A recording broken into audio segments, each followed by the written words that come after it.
ជំរាបសួរពុកម៉ែបងប្អូនអ៊ំពេញតាទាំងអស់គ្នាថ្ងៃនេះអូនវិរិយាមកបូកលេខ3ខ្ទង់តើមកបូកលេខជាមួយវិរិយាទាំងអស់គ្នា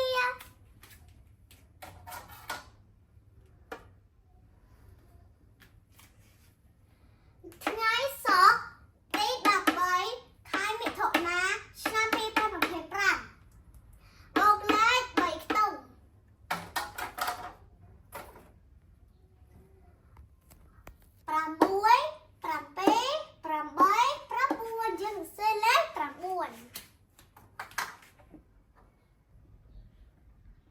អូខេតា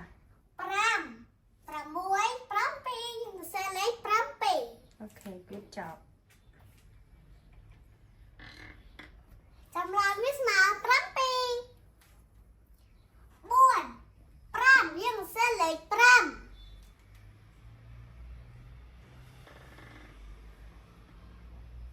ចម្លើយវាស្មើ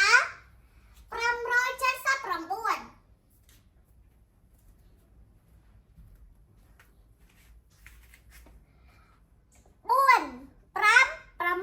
យើងសរសេរលេខ6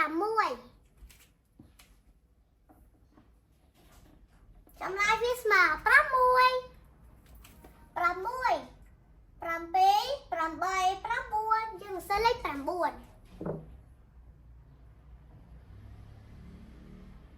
ចម្លើយវាស្មើ9 5 6 7 យើងសរសេរលេខ7មក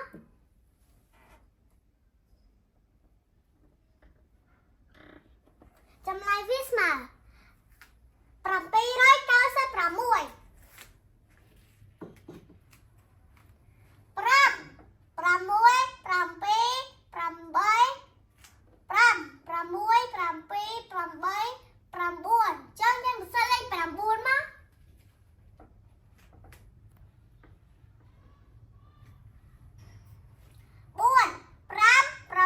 យើងសរសេរលេខ6មក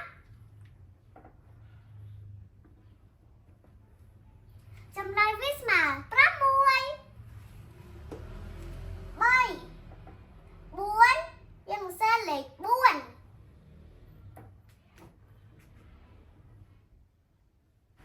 ចម្លើយវាស្មើ469 8 បូក0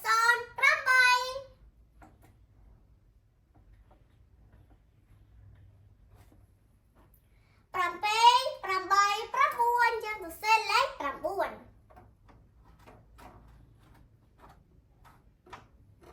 7 យើងសរសេរលេខ7ចម្លើយវាស្មើ798 8 9យើងសរសេរលេខ9 0 បូក0 0ដដែល8 9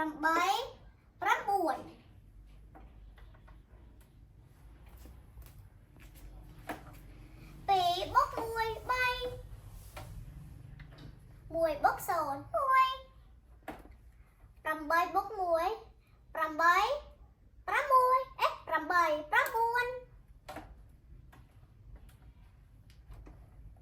9 ចម្លើយវាស្មើ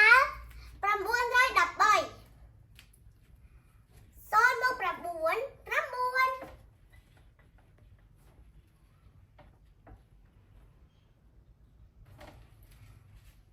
9 8 បូក1 9